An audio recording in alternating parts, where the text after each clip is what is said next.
So just do it right, horizontally. I mean, if you saw what I see, you would definitely... I got it up here. Just honey, take it maybe horizontally. Right. You get the whole city feel. Yeah, so I see the whole back. Don't do this, okay? John, I was You're just... constantly undermining every decision I've made on this trip. Sir, There's not a single thing I can do to please you since we got off the goddamn airplane. Why don't you guys work this out, okay? Seriously. Oh, so no photo?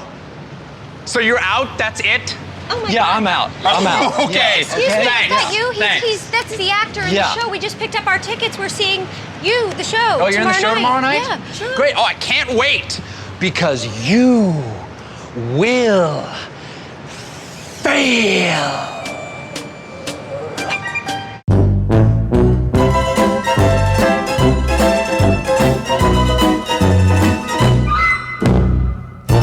So, Jeff, here we are. I'm Susie Essman. Who are you? And I'm Jeff Garlin, one of America's top teens. And we are on the History of Curb Your Enthusiasm on iHeartRadio. This is season 4, episode 10, opening night. Yes. And this is a big episode. So, yes. And a delightful episode, I have to say. There's things that I didn't remember rewatching it that I thoroughly enjoyed. There's one term in this that fucking knocked me off my feet, and I never heard it, and it's real. So we'll get to it when we get to it. Is this something that Richard Kind said? Of course it is. I knew it. Of course it is. I know it You know, I didn't know, and I reacted so strong. I had to hold back my laughter. But after the scene, after a take was shot, I said, that is such gold. I've never heard it. He told me it's a real term. I never heard it either. It made me, but also coming out of his mouth made it so funny. We'll get there. We'll get there. So we start the scene. Larry is at home and Cheryl is running lines with Larry. Larry's having trouble. And Larry's off to the airport to go to New York for the opening night. I keep saying premiere. It's not. It's an opening night. And Cheryl said, if you want me to go with you, I could run lines with you in the plane and blah, blah. And he's like, no. You go to your NRDC benefit. You don't need to come. And she's getting a little suspicious. And she's like, well, who's on the plane with you? And he says, Jeff, David Schwimmer, Katie Huffman. And Cheryl's like, oh, Katie Huffman. Well, by the way, he did separate her. Yes. As if he was searching for her name. He said it very suspiciously. I would have picked up on that in a heartbeat. Well, he realizes that this might be his last chance. Correct. And he only has 3 more days. Right. Cheryl tells him, you've only got 3 more days for your anniversary gift. And if you don't do it in the next 3 days, the deal's off. And Cheryl tells him that she's going to be there opening night. She'll see him after on opening night. And then we see Larry's at the airport. But the idea that he tells her it's more important that she goes to the an NRDC event. She's on to him.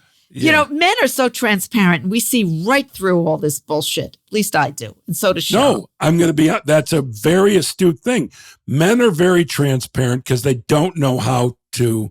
Oh, they're dumb. They're fucking idiots. Yeah. But women, the complete opposite. I think that anything a woman does in secret, if it's ever found out, it'll surprise anyone who's around that person. We're cagey. You are cagey, you ladies.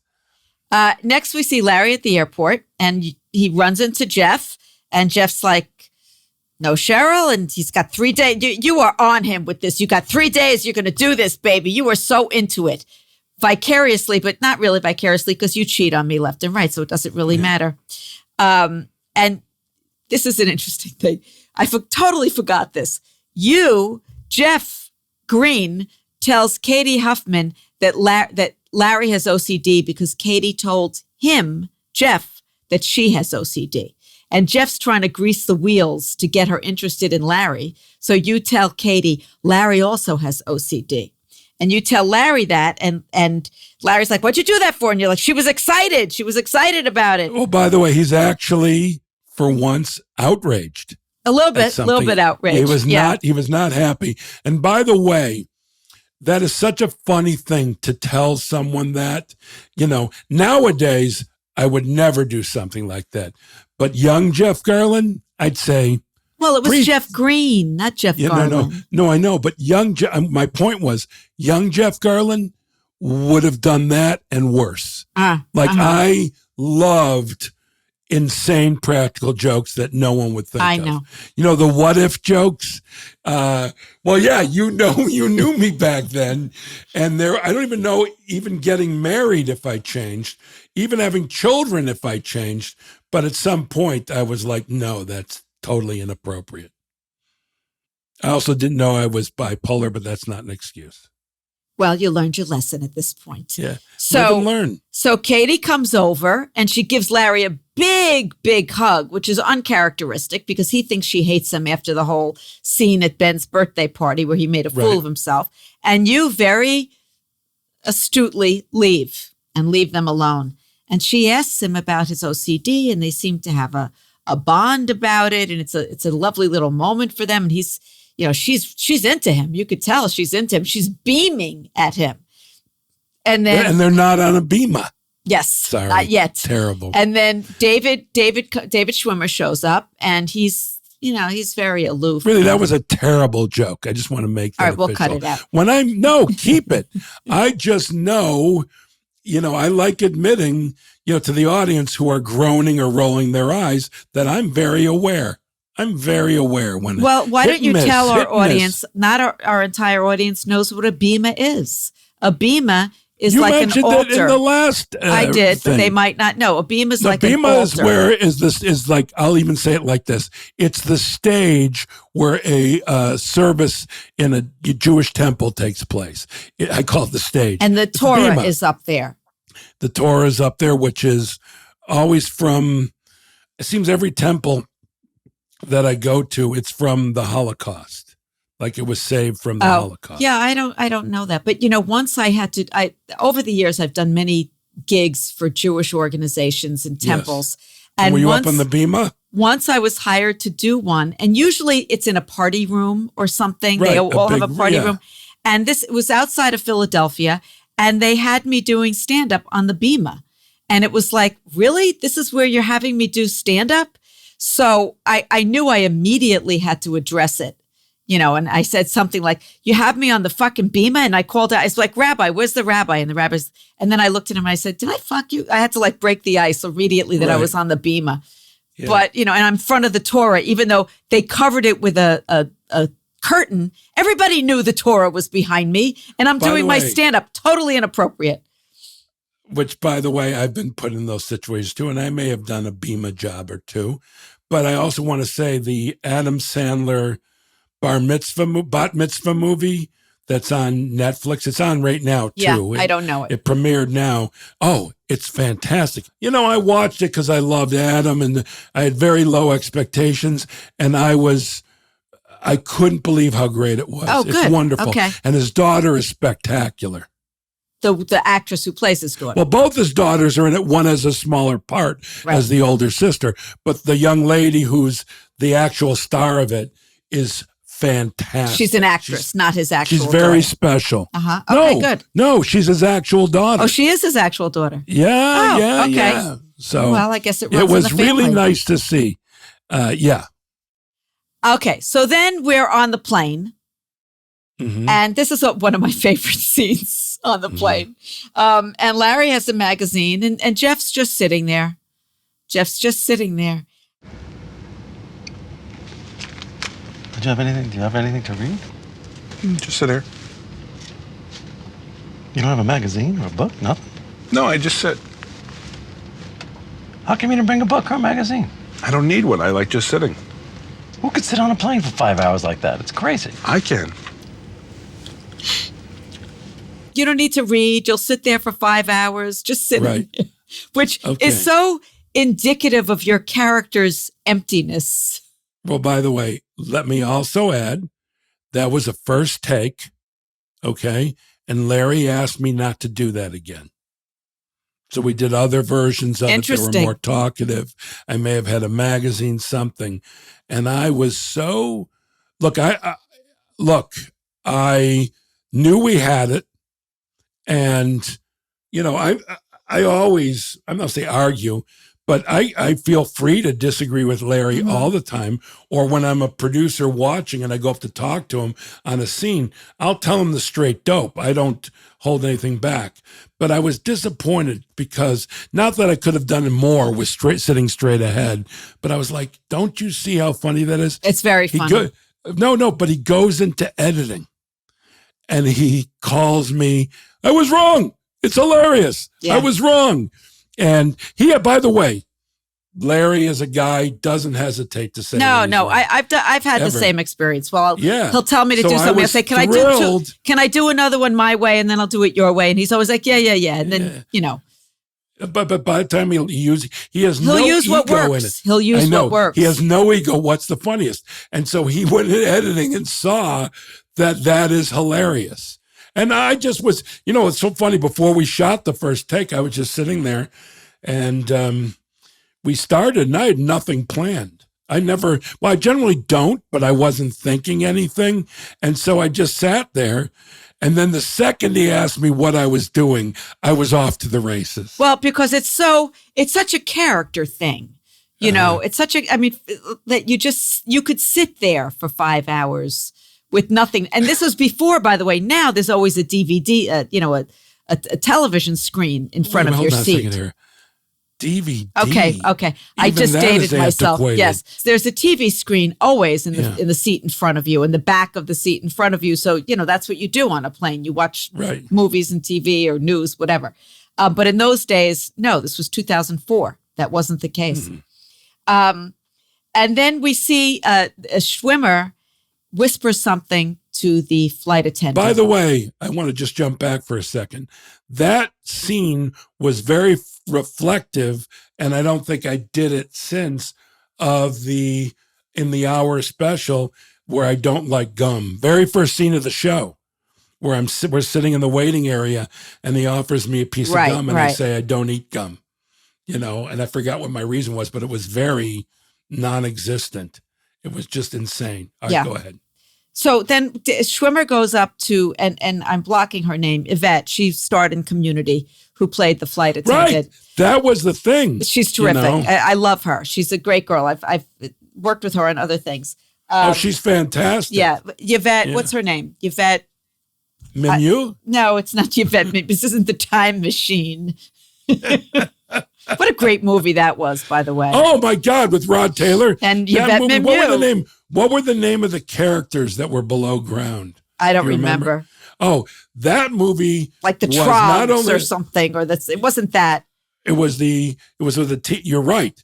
But that movie as a kid, Time Machine, and I'm talking about I rewatched it recently movie from the 50s. Did you really? Yeah. And I assume it holds up great. It's great. It's fantastic. Because it's so, and I remember Yvette Nicole Brown. It's Yvette Nicole Brown. Nicole Brown, right. Yeah, she's wonderful. She's terrific. But I remember watching The Time Machine, and as a kid, it was so beyond my comprehension. The spinning wheel, going back in time, and the way all the people were blonde, and how beautiful Yvette Mimieux was. And all that. But the characters underground scared the shit out of me.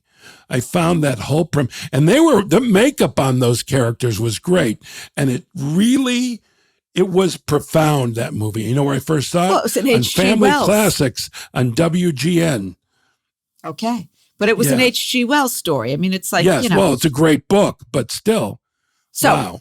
Back to, David Schwimmer. Back to current day, where no one is underground except for people who work the sewers. Go ahead. David Schwimmer whispers something to the flight attendant, which Larry continues to call a stewardess through the whole show. Hold on. Did you as a kid believe the thing that if you dug deep enough, you'd get to China? No, I wasn't an idiot. I believed it as a kid. I believed it. I even started digging to China. No, okay, keep going. Yeah, so he whispers to the flight attendant, and then the flight attendant comes over to Larry, which is Yvette Nicole Brown, and tells him he's got to put his seat upright. Sir, could you please put your seat in the fully upright position, please? Let me ask you a question. Yes. Did he tell you to say that? Did who tell me what? That guy right there. Did he tell you the seat wasn't upright? I don't know what you're talking about, but we're trying to take off. So I'm gonna need... I saw him talking to you up there. Did he tell you my Sir, seat? let me tell you what I need. I need you to be quiet and in this seat with the seat fully up. Okay. That's what I require. Okay, but I saw him talking. Did you hear what I require? Yes, ma'am. Which, by the way, is a thing that never makes sense to me, why our seats have to be upright. I understand the tray table, but the seat upright, I don't fully understand. No, I don't understand. And to be honest with you, I've always followed it. Well, you have to, because they won't take off if you don't follow it. And Well, Larry I says, see others who I don't tell on. yeah, but Larry believes that Schwimmer told on him. And he says to the flight attendant, And did he tell you clearly to do that? he did. Clearly he did. Well, we never, that comes up No, again, clearly, but, especially when Larry asked Schwimmer. and he's evasive. Well, if we'll he get did, to that. But he paused. Yeah. Too long. And Larry says to the flight attendant, would you mind telling me what he said? And she's like, ask him. I have no the time to tell you this. And then he does ask Schwimmer. He says, what did you tell the stewardess? And Schwimmer won't tell. By the way, whenever Larry gets yelled at, he loses it. And so that was a tough moment for him to get through, wasn't she screaming at him to, follow the rules and all that. It gets interrupted a million times because he can't go on. He's laughing so hard. Been there. Yeah. Then Larry goes to the bathroom. And what do I have with foot? What is this? I can't understand my notes sometimes. Something he with lifts foot. up. He lifts up the toilet seat with the foot, which is another thing that I find completely gross. That I understand why he doesn't want to use his hand, but your hand you could clean, the foot you can't, the shoe, and By then the way, shoe comes into your house. I got in an argument with him and Bob Whitey about that, especially Whitey, of course, and Bob Whitey's a director of the episode. And I said, I always use my hand, then wash my hands. Yeah. Whatever. And then this turbulence, crazy turbulence, and it's a whole scene with him trying to pee and the turbulence at a typical Larry scene. Next, we are at the hotel. Which, by the way, I never found that scene funny. It's a physical comedy. It's one of those scenes. No. Larry's great in this in the scene, but I never, because that's one of those scenes where you uncontrollably laugh at. Yeah. And it didn't hit me. No. All right. Didn't work for you. Yeah. Okay. Are you too afraid to say it didn't work for you? No, I didn't feel that way. I'm not afraid. Okay. Afraid. So my question is, what was your feeling about that scene? I liked it. It was okay. I mean, when I'm watching these things. Well, by the way, let me ask you a question. Curb Your Enthusiasm is okay, acceptable? I think not. That wasn't necessary for the whole show. No. That could have easily been cut. But when I'm watching these episodes and taking notes, I'm not watching it like I'm just sitting back enjoying it. And, No, I do both. I do both. To me, by the way, the last episode that we did, the Survivor? The Survivor, I found myself laughing so hard I was grabbing my stomach. Really? Because, I really enjoy the show. I generally don't laugh at myself, but oh boy, there were moments in that show where I'm laughing so hard I can't control Well, I myself. feel like what I should do is watch the whole episode and then rewatch it and take notes. But that's a lot of work. No, but I have the skill to do both. Look at you. Look at me. All right, keep going. So they get to the Regency Hotel and Schwimmer walks right in, doesn't tip anybody. And Larry complains to the doorman that he has no small bills. And the doorman doesn't really buy it. And same to the bellboy. He says, I'm going to come back and I'm going to take care of you. But neither of them really buy it. And then he gives one of the other doormen a 20 and says, why don't you split this with Tim, who was the original doorman? And when he said he had no small bills, I thought he only had hundreds. I didn't realize he had 20s. And then what happens is one of my pet peeves when you're checking into a hotel.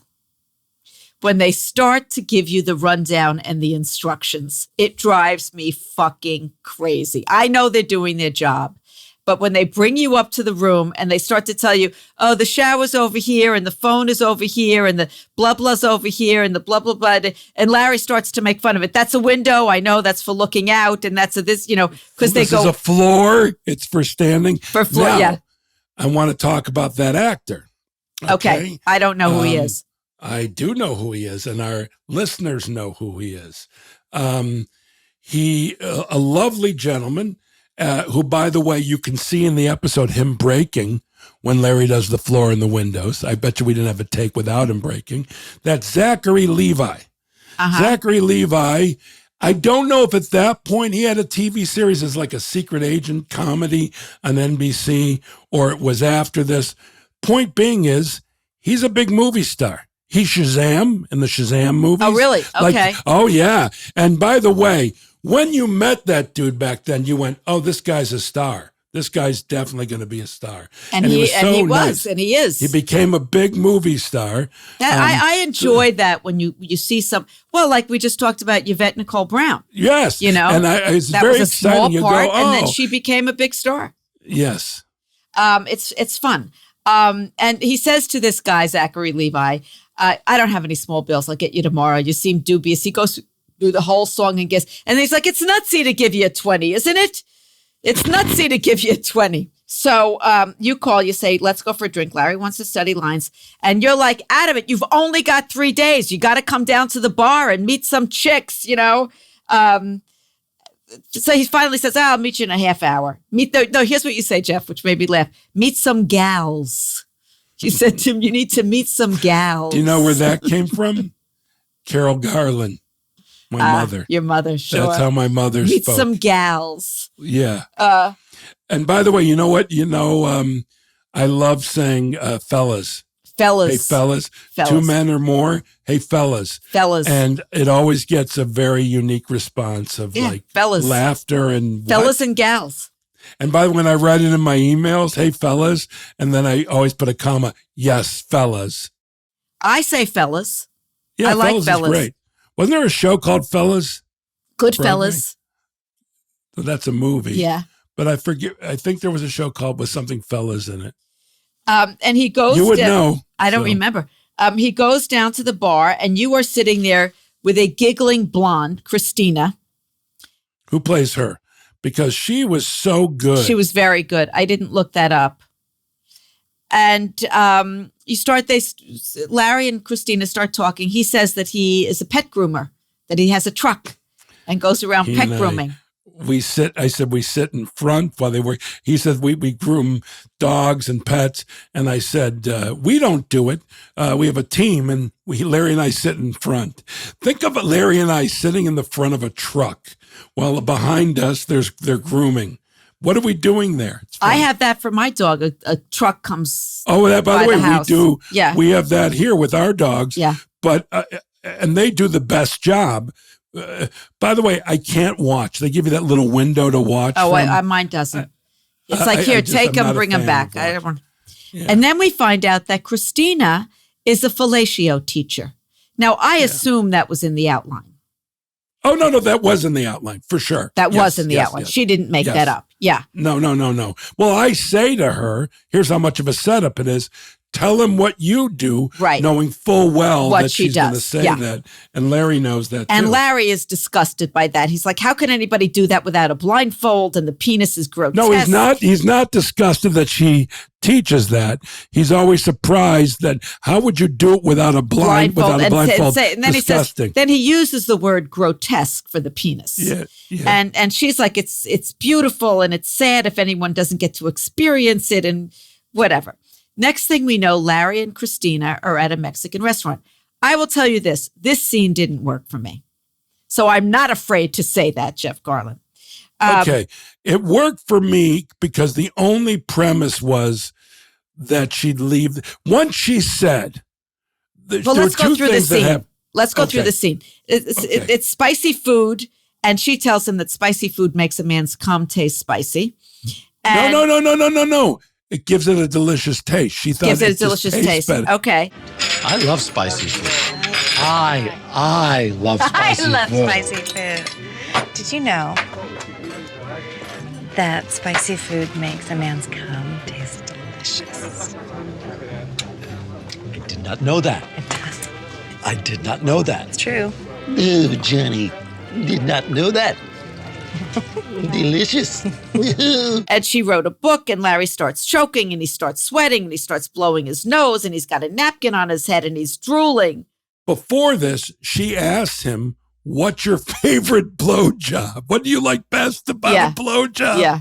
And I thought, if that isn't the best question that a man could hear, What did he from answer? a I don't fellatio- recall. He didn't. He didn't answer. He started losing his shit. Yeah. And the purpose of the scene was he loses his shit and she walks away. She's That's the grossed out purpose. by him, and, Yeah. and she is turned off, and she leaves. So there's another possibility of an anniversary gift down the drain again. Right. But I just didn't buy it was too much for me, the sweating, and I just And didn't. by the way, that was filmed at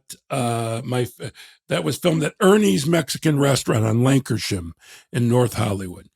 Not in New York, you see? No. Bob Hope, that was his favorite Mexican too. He lived down Really? the street. Yeah, because I believe it's on Moore Park in Lankershim. Maybe it's not.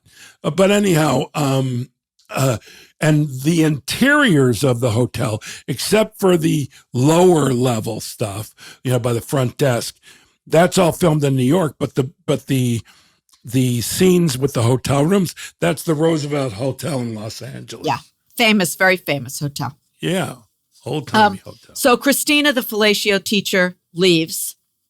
And then Larry's in bed doing lines, and this loud music, really loud music coming next A door. lot of thumping. And he goes and knocks on the door, and it's Schwimmer's room. And Schwimmer's having a party. And he doesn't invite Larry in. And he tells Larry that he lost his watch. It's a black tag, and it's got some sapphires. I forgot what it is. And Larry's like, "Is Jennifer Aniston?" He's looking in the room. "Is Jennifer Aniston in there?" But by the way, he doesn't do it that excitingly. He does it where he's excited and curious. Yeah. Hey, is that Jennifer Aniston in there?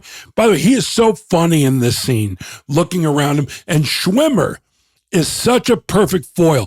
Both Ben Deadpan. Stiller and David Schwimmer ran with these parts. I mean, I cannot believe how great Ben was, and I cannot believe how great Schwimmer was. I mean, really great, extraordinarily great. And I do believe that another couple comes in to go to the party. I believe that's John Korn, who is one of our editors. I didn't see who he was with. Megan Murphy. Oh, was that Megan? I didn't realize with John Korn, who she's the post-production supervisor. Yeah. She didn't get fired. No, she left. And John Korn, who was one of our editors, and a guy who's edited a couple of my movies. And also other director. things. Also a director. Yeah, he directed actually the Goldbergs a few times. Oh, really? And editors, here's a little fun fact for our listeners. The best job that's not a director to become a director is not a director of photography, although he can make it look good. And sometimes, I should say they can make it look good because that's the proper And it's not thing. an assistant director, which is a completely different job. But they but the ADs become directors. Sometimes. But the reason that editors become the best directors is because they know when they're editing, they know the tone. Right. They know the shots. They know everything. The one thing they don't know how to do is talk to actors. They have no way because they're in that dark room. Right. They know everything about what needs to putting be it together. But they have no idea how to tell an actor out. But that can be learned. But also, I think it's important for people to understand, especially on this show, how important the editing is when you're improvising. And we don't know. Usually, when you get a script, it's generally a page a minute. So if you're doing a 30-minute show, it's a 30-minute script. We don't have a script. And we could go we on have an outline and on. that's 7 pages. Right. And we'll go on anything. and on. So much is done in the editing to create the timing of the show that's not done in the shooting. It's not on the page. By the way, speaking of editors, my favorite editor to become a director was Hal Ashby. Mm-hmm.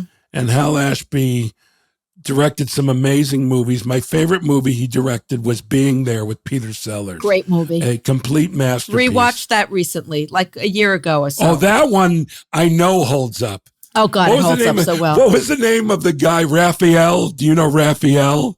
That he keeps asking people because Raphael was some sort of criminal, and he, no matter what's. Oh yeah, I don't remember. Raphael. Yeah. I'm pretty sure. Oh that's God, what a it was. genius he was. But his performance, but also Hal Ashby, what a Terrific. magical director. Yeah. And then we are in Larry's room, and the handyman is fixing the AC.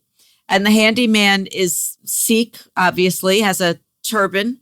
And Larry's just marveling at it. He's like, I could never do that, what you do, is fix an AC. You know, many years ago, when my husband, the first house that we got, my husband Jimmy was finishing the basement by himself because he used to build houses. I told Larry that Jimmy was finishing the basement. He was just like, well, what do you mean? He's got guys coming, right? It's like, no, he's doing it himself. He's got a crew. He could not fathom that somebody I was married to was actually hands-on with hammer and nail finishing the basement. You know why? And this is one of the stereotypes, because he's a Jew. Yes. Well, he says that right here. I let my wife know early on, I will not be repairing anything. I can do, by the way, what I've always been skilled at is electronics and computers. Yes, like you're I used very to good go, at that. I used to go bring my computer into the Genius Bar to have something fixed or turn it in to go off and be repaired. And the people that were there, including I bumped into friends, I would fix their computer before the Genius got to them. No, I know you're here's very what's good at that.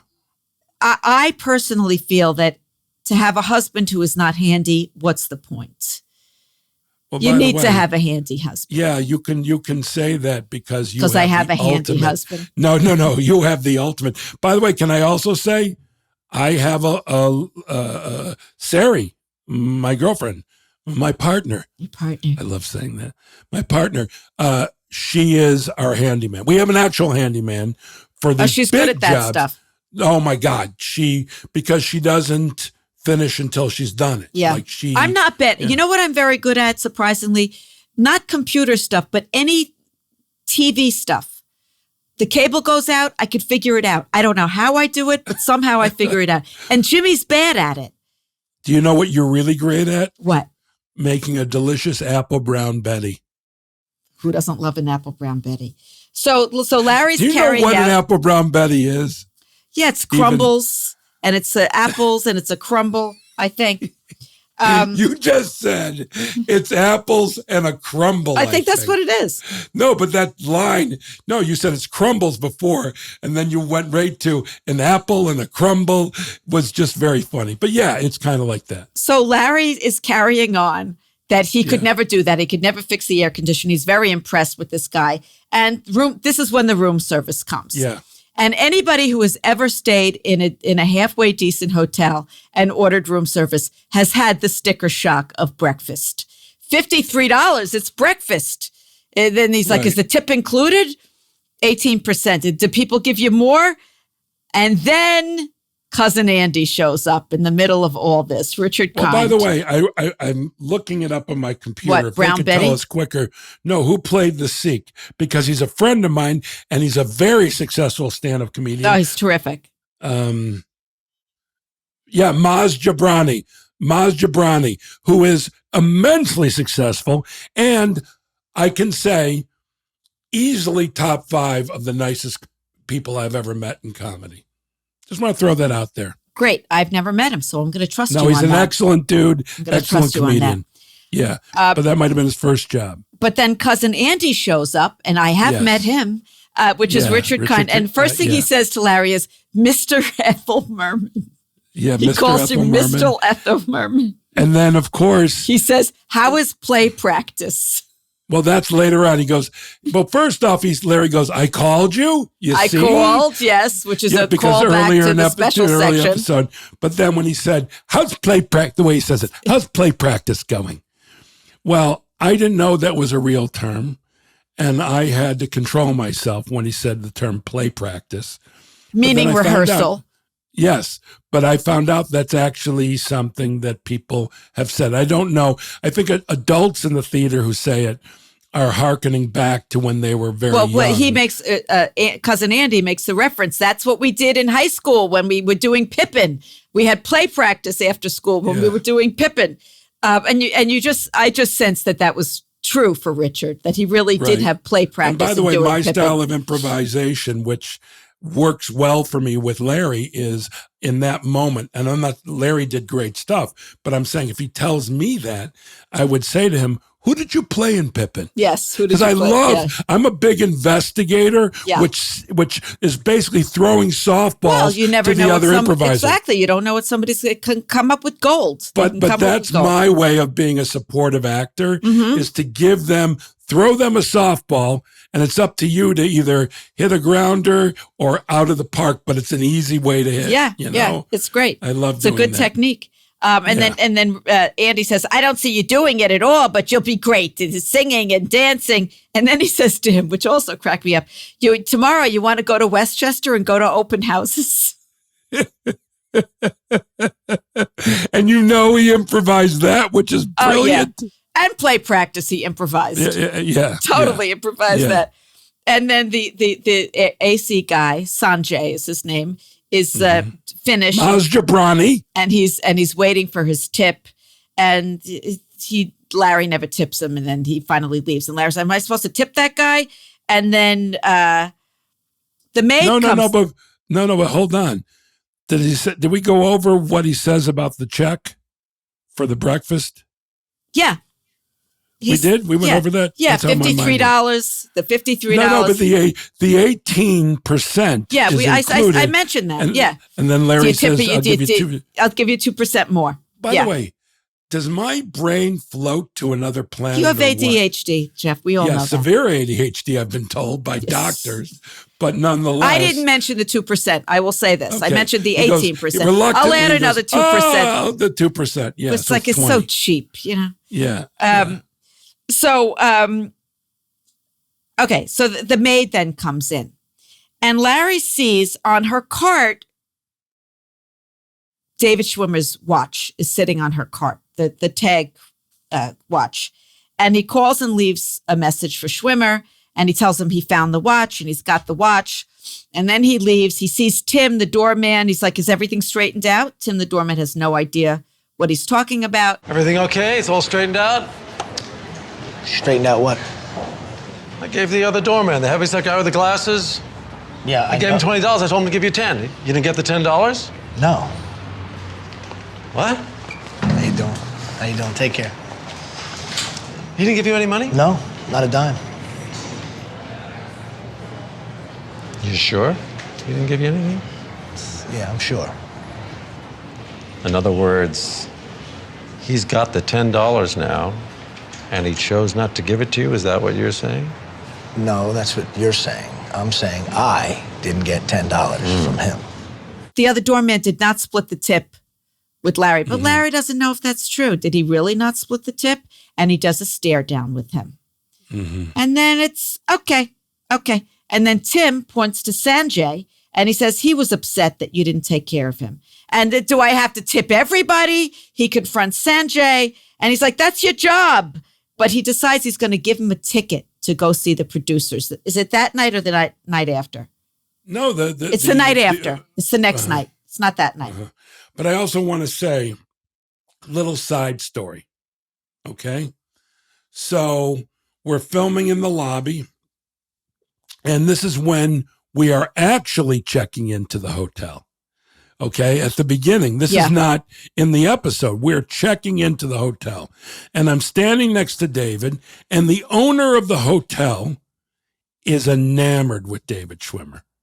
I'm invisible.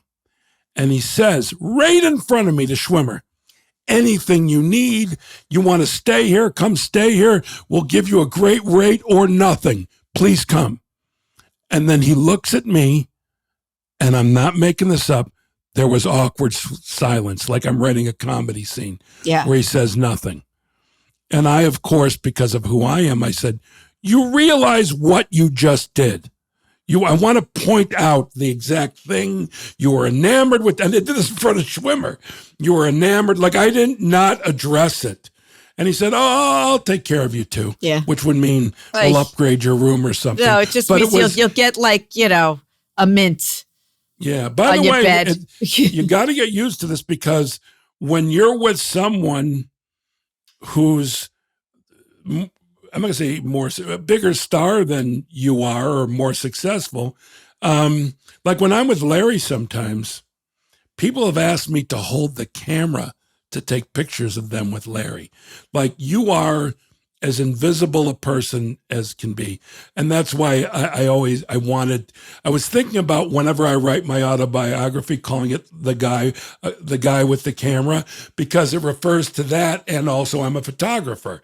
So the guy with the camera, because I can't tell you how many times I've been handed a camera. I don't mind being invisible. No, I don't either. I'm not upset. Yeah. But I notice, and I think it's interesting. But, there you go. So, little side story. And so Larry is at the theater, and there are a couple of tourists waiting online, and they ask Larry to take a picture, and it's Stephen Colbert and Maddie Gorman, another New York actress. And Colbert starts ask Larry to take a picture of them. It becomes a whole big thing of, is it horizontal? Is it vertical? He starts screaming at his wife. And it was just a very brilliant little moment, little gem. And then he gets really angry at Larry because Larry doesn't want to pump him, and he does like a curse. He does, "You will fail," with his hands. But the way he does it is awesome. It's fantastic. It's fantastic. But I also here's a little story and a lesson for anyone out there who is an actor. Robert Smigel, we filmed a section with him. I forgot what happened, and it was great, and it got cut. Oh, in this episode? In the producers, yes. At the same time as Stephen Colbert, there was another part to it, and it was Smigel who got cast. Well, now, you know what? I'm glad that it got cut, because then he got to be in season 8. Well, that's the point. But here's the thing. Not only when you got cut, especially if you did a good job, you've made an impression. I know. Okay? It's upsetting. But not only that, the biggest lesson here is Smigel was smart. He didn't tell anybody he was going to be on the show. There are so many people, not so many, who've gotten cut where everybody in the world expected that they were going to be on the show, and it was terribly embarrassing for them. And by the way, with very few exceptions, most of the people got cut just because of story or time, and they were fantastic. I mean, Smigel's brilliantly funny. But Smigel knew that you don't tell people when you're in something. And by the way, what the other thing is, Larry David called him. I also called him too, because he's one of my best pals, that he wasn't going to be in the show. But he did end up coming in season 8 in a hilarious recurring part. Hilarious. Yeah. One time I was in a big movie. I had a small part, but it was a funny, very funny scene that I did in a big movie. And the director called me the night of the premiere to tell me that I was cut. But he also told me he was leaving my name in the credits so I would still get all the residuals. And I do. Who was this director? I don't want to say. It's a lovely man. Why? That's such a kind thing. Yeah, I just don't feel like going. Now? No, I just don't feel like going. Well, it actually ruined a relationship. Somebody I was not close friends, but I was friends with. He produced a very famous TV show. Okay. And I guest starred on the TV show. And I didn't even know when the episode was airing, and someone told me this is the episode that's on tonight. And I was like, oh shit, I'm in that episode. I watch it. I'm not in it. Not in it. I got cut, but he never called me. You. And he was a friend of mine. And I was pretty angry at him. It's not I would have ignored it and knew what he was about. But you know what? But I actually shared with him. He should have called. I told him, I go, that was not kind. I go, I'm a producer. I know I call people when they're cut and have to tell them. I've had to do that numerous times. And I go, it's not a fun phone call. I said, I have your job. I know what it's like. You could have easily called me and said, oh, you're cut. And he said he forgot, whatever it was, inexcusable. I agree.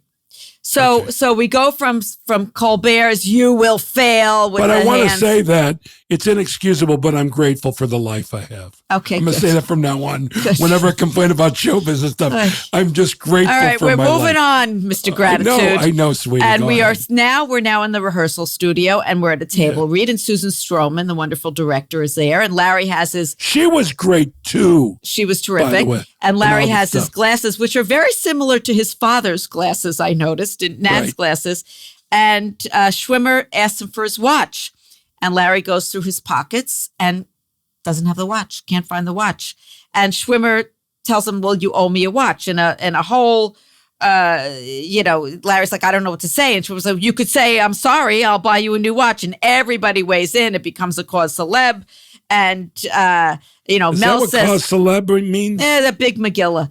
And but I thought it's something to do with being a famous person. Well, it does, but it's also just used in that fashion. Right. And then so Mel it's chaos, and Mel points out famous person. Mel points out the whole point of the show is that Max and Leo love each other, and then Larry starts acting like he has OCD and arranging the bottles of water and arranging everything on the table because Katie is right next to him. Katie is right next to him. And then he rearranges again. And then you see Katie's totally turned on. And then Mel moves some things and Larry rearranges and Katie's just turned on. And then he's out on the street with Katie talking about the watch. And Katie agrees with him. And some guy comes, a mugger, and grabs her bag and starts running. Larry! Oh!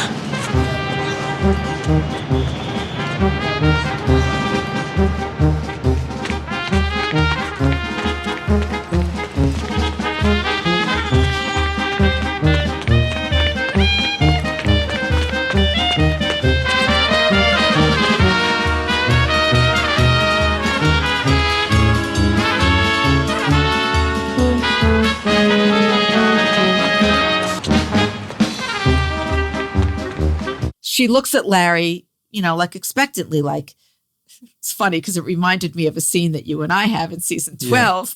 Yeah. But she looks at him expectantly and he runs after the guy and he's running after the guy in that Larry run, the long-legged, lanky Larry run he has. And then the guy, the mugger, turns around and looks at him and Larry runs the other way, By the way, so funny. That's silent movie stuff. Yeah, very funny. So funny. And then we're back at the hotel, and it's an opening night montage of him giving out tickets to Tim, to Sanjay, to all the people that work there. He gets a paper. He sees the ad for it. It's a big excitement.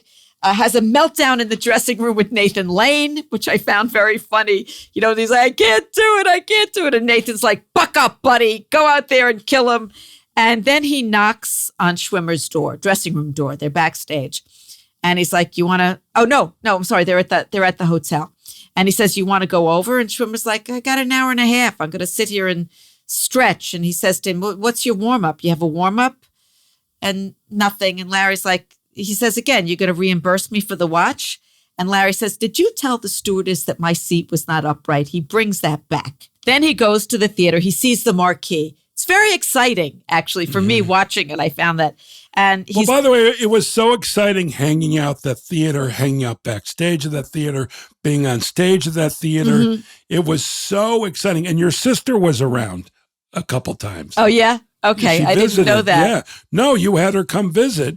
And it was so much fun being on Broadway in New York. Oh, of course. It's Broadway. And by the way, if I'm not mistaken, we all went to see the show when we first got there. And if I'm not mistaken, Richard Kind was Max Bialystock in that version of The Producers. Oh, we have to find out about that. Yeah. Okay.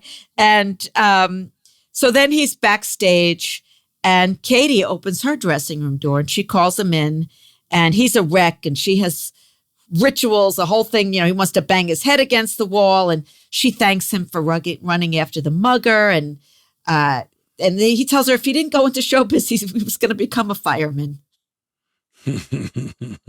And Katie says to him, I've been thinking about that 10th anniversary present of yours. You want to come in? Come in, close the door. And then we see them making out. And then all of a sudden, he sees an 8x10 framed photo. He happens to glance at. Yeah, that's what I'm saying. He looks up and he sees an 8x10 framed photo of George W. Bush. What's that? What's that? What? What's that? What? What's that? What? Is that Bush? Yeah.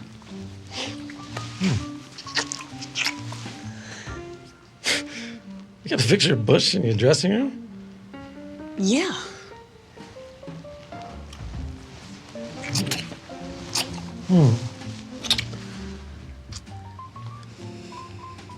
You're a Republican? Yes, Larry, I'm a Republican. So you see Larry says to her, "You're a Republican?" And she's like, "Yeah." And he can't fuck her. He can't fuck a Republican. And then you're backstage and you say to him, "I'd fuck her with a Bush mask on." I did say that. That's right. And then Larry's in his Max Bialystock costume. And he says, "I look 85 years old." And Andy calls him backstage, cousin Andy. And he's at the will call window. They don't have his ticket, and he's just being a nudge and annoying. And so Larry tells him he'll meet him at the window. And he goes down, and Andy's like, "They don't have them." And then Larry cuts in the line. And then Lee Wilcox, who's a terrific actor, I love Lee, is on the line telling him, "You can't cut." And then he sees Sanjay, and Sanjay has the tag watch on. He found it at the hotel. So clearly dropped out of Larry's pocket. And he tells him that's David Schwimmer's watch. And Sanjay says, "Finders keepers." And that whole thing ensues. And he fights with Sanjay. And then Cheryl's there watching it. Poor Cheryl has seen all this way too many times. And she says, "Happy anniversary" to him. How did the gift go? The gift was not happening. And then Colbert, we see Colbert in the audience, and Colbert makes the evil sign at him. Then they're backstage ready to go on. And he gives Schwimmer the watch, and there's apologies, and they hug, and let's all water under the bridge. Let's start over. Let's have a great time. And of course, Larry can't help himself and says, "Did you tell the stewardess that my seat was not upright?" There was a big producer's trailer that we would meet him, And one day in that trailer, Larry Charles and I are just watching this. We're watching Jerry Seinfeld, Mel Brooks, and Larry David talk. And as I sat there, I went, wow, I'm watching Legends. I'm in here and I'm privy to watching Legends. Yes, Larry and Charles and I participated some, but we mostly watched because we both knew what we were watching. And it was so remarkable.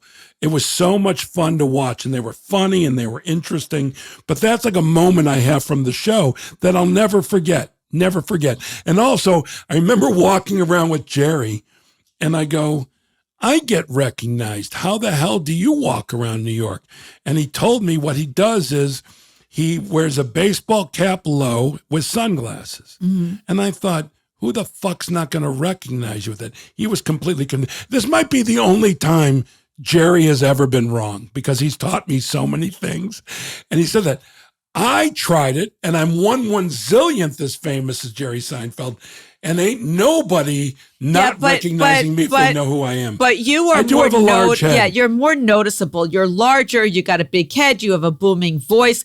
I could very easily not get recognized. I put on a baseball cap and sunglasses, walking around Manhattan. Nobody, especially. So it's based on the timbre of your voice, whatever, and your body size. I'm surprised sometimes. There has been instances during COVID when I had a mask on and sunglasses, and somebody recognized me just when I start to speak. That's when they could tell. Yeah, well, by the way, that's the thing for me. I go to the grocery store, up and down the aisles. Ain't nobody bothering me. Ain't nobody saying anything to me. When I get to the thing and I'm talking to the person behind the register. What is that? Cashier. Cashier. People hear my voice, and by the way, I'm not very famous, and they. 2 or 3 people, because also I did a lot of Pixar movies. Right. Which is all the voices. But by the way, the voice is my giveaway. That's, yes, my large head, but the real giveaway for me always is when I open my mouth. Okay. Then we see that Sanjay is sitting in front of Richard Kind with his turban. And Richard Kind. Maz Jobrani. And I'm just going to keep on giving credit. Cousin Andy can't see. You see that he's nonplussed. He can't see. Then we're backstage. Mel comes backstage. For some reason, he's spelling everything. And then the curtain comes up. It's opening night. I found this so thrilling to watch this. There's something about the live theater experience. They're doing opening night. They're doing the worst show in town. The audience is laughing. Everything is going Larry well. Is fantastic. Fantastic. And we see Jeff in the audience and Cheryl in the audience just beaming and quelling. And then... One other person we see in the audience. Not yet.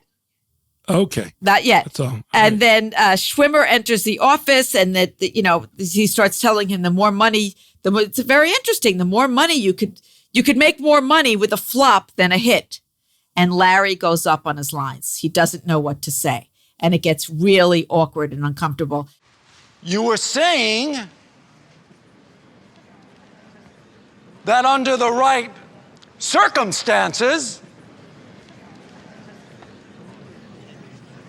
What was I saying?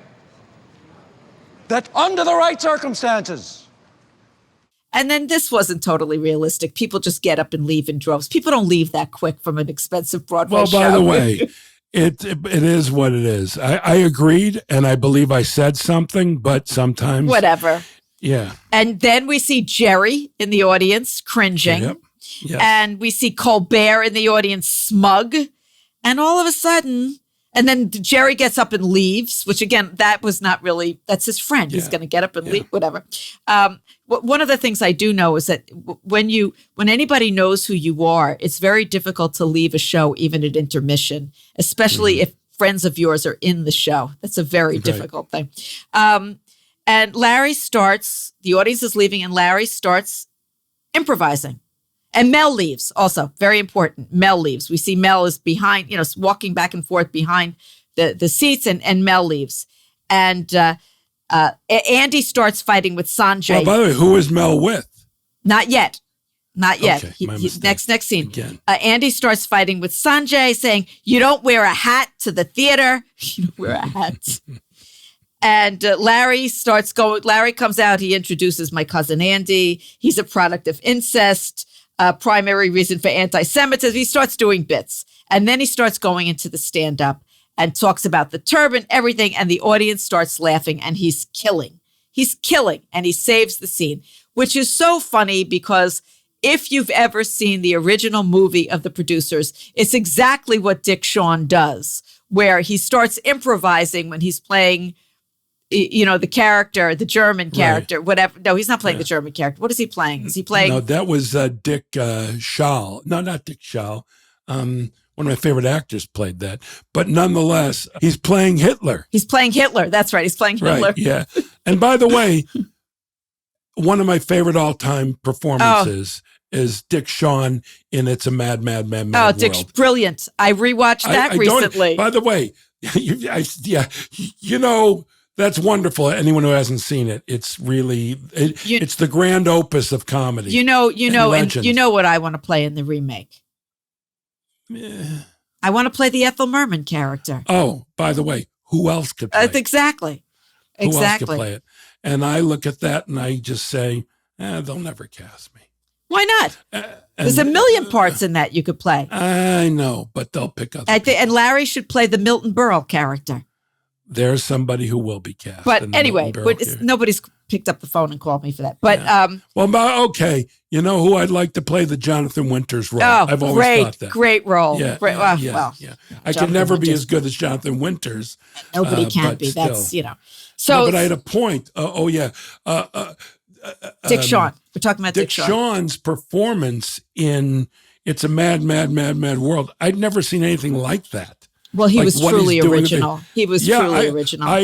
And by the way, you certainly can't imagine anybody else in the movie of The Producers playing that part. By the way, he passed away on stage. I know. There was a pile of leaves, and he died. He literally died on stage. Albert Brooks and Bob Einstein's father. Park Your Carcass, or the gentleman, I forgot their fathers actually. He killed. He died on the dais. Yeah, but right after he killed. Yeah, I know. He walked off, sat down, fell over. I know. But this is the only other thing. And what happened with Dick Shawn is he was laying there for quite a while. They didn't know because he was such a wacky kind of performer. Well, the audience was laughing. They thought it was a bit. Right. I can't imagine being in that audience. Oh, horrible. And we lost a great one on that one. That he was an original. Anyway, so Larry is doing what Dick Shawn did in the movie, basically, improvising and doing stand-up. And we cut to Mel and Ann at the bar laughing. Ann Bancroft, who was in real life Mel's terrific actress, was Mel's wife. Beyond a terrific actress, an iconic, legendary actress. Ann was amazing. And, you know, by the way, was only a few years older than Dustin Hoffman when they did the Graduate. I know. Yeah. And they're laughing and enjoying this. Did you see the look on their faces? And he has freed us from the anchor, from the albatross of the producers, which has invaded our lives every single minute, every hour of every day. Trapping us. No more openings in Cleveland. No more sleeping in dirty beds in Pittsburgh. We're free at last. I know. Isn't it wonderful? How did you know that he could ruin the show? How? The minute I laid eyes on him, I said, this guy's a disaster. He's a living disaster. He's a storm. He's like a storm that will destroy everything in its path. I mean, he's got this gift. Everything he touches, he dooms. He's a little cyclone, a little tornado destroying the St. James Theater. I know. Any minute now, the show will be dead. Here, a toast to the death of the producers. May it rest in peace. You know, he's freed us from the albatross that's the producers, and we got our life back and free at last. And she says to him, how did you know he would destroy the show? And Mel says, he's a storm that will destroy everything in his path, about Larry. And he starts going on, and they're toasting, and everything he touches, he dooms, and they're toasting to the death of the producers. By the way, this explains the whole season. That's right. Because his partners were furious at Norm. him. Paul Mazursky and Rudy DeLuca. Yeah, they were furious. Actually, Paul Mazursky played Norm, but they were furious that he kept on. And I couldn't, because they saw the real thing. They thought he was a disaster. About this guy, and he didn't want to tell him he wanted the show to close. Mel was like, something about this bald-headed Jew. You know, and they're toasting and they're singing by the light of the silvery moon. And then it's intermission. And there's an intermission in New York. It doesn't really happen much anymore. But people used to just go into the bar across the street and have a drink during intermission. And what would it be called when you snuck in? Second acting. Second acting. Not second act. You second acted the show. Which is when you would sneak in at intermission and stand in the back or find an empty seat or whatever. Yes. And so the audience is raving about the show. I actually, one time I second acted, I was with Marla in Coconut Grove, and Pia Zadora was doing her one-woman show. And Marla and I are standing there, and we see it's intermission. I said, do you want to? And she had second acted a million shows in New York. Well, that's what you do when you're poor in New York. You second act. And it wasn't sold out. So we found a couple of seats, and it was an awesome show. She would talk to, on a screen, Frank Sinatra, Sammy Davis Jr. She would have fake conversations with them. Right. It was something to behold. But I had done it once. And no one in the audience knows. I used to do it all the time when I was poor in New York and I wanted to see a show. I couldn't afford it. So you see the second act. It's a legendary thing that people who love theater do. So the audience is raving about it. And he's like, well, maybe they're talking about a different show. And then somebody says, who would have thought that Larry David would be so great? And then there's no Ann and Mel. Like, there's no way out. You see, they're dejected. There's no way out. Let's go. And they decide, let's go back. Maybe this wasn't the majority of the audience. And they go into the theater and the whole show is killing. And I have to say, I so enjoyed watching Larry play this part on a stage, even though it was shot, we're not live. But he was shot on the stage. And he was completely committed to it. And he worked so hard at it. I know how hard he worked at it because he had to learn all those lines. He couldn't improvise it. He had to learn all those lines and do the dance movements and sing the songs. And he was great. And they go back to the theater and they're singing the Leo and Max song. And then they get a standing ovation. And we see Cheryl, kvelling. And Larry points to his watch. He's got one more hour to get his anniversary gift, but it's never going to happen. And that's it. But no, hold on, though. You left out the part of Mel crying. Mel and Ann crying. Yeah. And Ann crying because they realize. And also, here's a piece of interesting trivia. Larry was offered to really do it on Broadway. Yes, I know. As Max Bialystock. Yeah. That's how good he was. Yeah. And Mel saw that, and he got offered to do that role, and he considered it. Yeah. And then wisely said no. Oh, that's, because when so much fun. there was interest in me to do Hairspray as the whatchamacallit character, the mother. Mm-hmm. I didn't want. I thought about it. First off, every night to have to put on that bodysuit. Yeah. Which they probably would have put a lighter one on me because they don't have to make me that. But the thought of shaving my eyebrows, no fucking way. I don't care what's going on unless I'm playing the evil character in a James Bond movie. You know what? That's who's the least. bald. That's the least of it, Jeff. It is 8 shows the exhaustion every It's night. 8 shows a week. Knowing me, I would get bored. But also Larry David in his own play on a limited Fish out run of water. Fish out of water. Was at a certain point was like, I can't do this again. I know. And it's his own play. I know. Yeah. But I mean, I have such admiration for these Broadway actors who are also musical actors, especially who were singing and dancing 8 shows a week. Now, I know Nathan, when Nathan Lane was playing Max Bialystock, which he played for a long time, he was exhausted. Exhausted. By the way, do you know who's also exhausted? Anyone who does a straight drama. It's exhausting too. Yeah. You're doing 8 shows a week. On Wednesday. On Wednesday, you're doing 2 shows. On Saturday, you're doing 2 shows. Sunday, you do 1. Sometimes Usually Sunday, you do 1. 2. And then you have 1 day off. One day off. No, it's a grind. It's brutal. No, it really is. It's so. Look, I can tell you. When I was about to say, what's not exhausting, and certainly it's tiring, is a straight comedy. Different, very different. When you have to sing and dance. Like a Neil Simon play is not going to knock me off my feet, although that schedule would knock me off my feet. Well, you know what? Yeah, it does. I did one, but only for a couple of weeks at Williamstown. I was telling somebody this last night, an actor, because we were having this very conversation, and I explained that when I do a show, I'm beholden to the audience. Not that any comedian isn't, but because I'm mostly an improviser, I'm only as good as the audience lets me be. Like if an audience is loving me, I'll reach heights that I every time surprise myself. Yeah. And I come off and I'm pumped up. Now, if they don't give me much, I'm not that great, but they don't know because I'm professional. I can fake it. But when I come off stage for one of those shows, you would have, I can't stand. I'm covered in sweat. No, it's exhausting. But when you do well, it's not exhausting. Well, no, to me, it was, I mean, it's exhausting when you get home but on the ones where you destroy. When you have to do numerous shows, it's not just. The 2 shows. And by the way, what's the enemy of every comedian? Friday Late Show.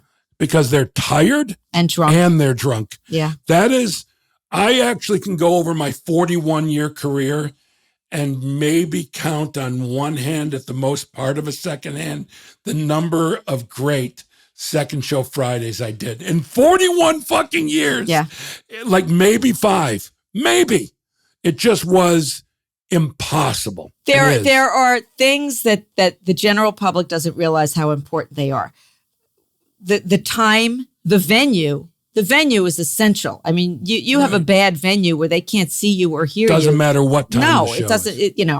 But that's why if you're in a comedy club that's set up for comedy and it's a low ceiling and it's a thing of beauty. That's our favorite. People don't understand that low ceilings are very important to comedy. Because comedy, theater. Comedy is laughter is contagious, and when you have a low ceiling, it hovers and it rolls. But a high ceiling, it goes whoo. Well, by the way, I twice have done outdoor shows. One was the worst show I've ever had in my life. That was a private gig for the W hotels, and there's a whole story beyond that that's hilarious. But at the time, it was overwhelming for me. But I recently hosted a show at the Greek Theater out here, and I killed, and I was shocked. I wonder if that's set up differently, Jeff, in terms of... Well, it's a very intimate, unlike the Hollywood Bowl, the Greek is very intimate. The Greek's one of my favorite places period. So it depends on how it's performing set there, up. I was shocked because it's a lot more in a lot of people, probably 10,000 people, 7,000. I'm not sure. Maybe 3,000. I don't know. But the point being is, I realized, if it's intimate and it's set up this way, you're completely right. Wow, I can do an outdoor show. I was shocked at how well I did. I did not expect that. Venue is everything. Yeah. Venue is so important. But coming up next, we are going to start season 5, which might be my favorite season. By the way, can I be honest with you? Say this because I have not rewatched it. I couldn't tell you what season it was. What we did that season, I could not. I could tell you, but we're going to wait. Is this the kidney season? Yeah. Oh, it's a great one. It's a great season. And it has easily our favorite scene in the history of the show. Yeah. And it's so sentimental to us. Oh, now. yeah. Oh my God! No, it is. We'll get to that. One of my favorites. It's you and I agree. It's our favorite scene that we've ever done. But there's a lot. There's a lot of good ones in this season. Oh no, a lot of great is a episodes fun season. in this season. So we will see you next time, and we will start season 5. Yes.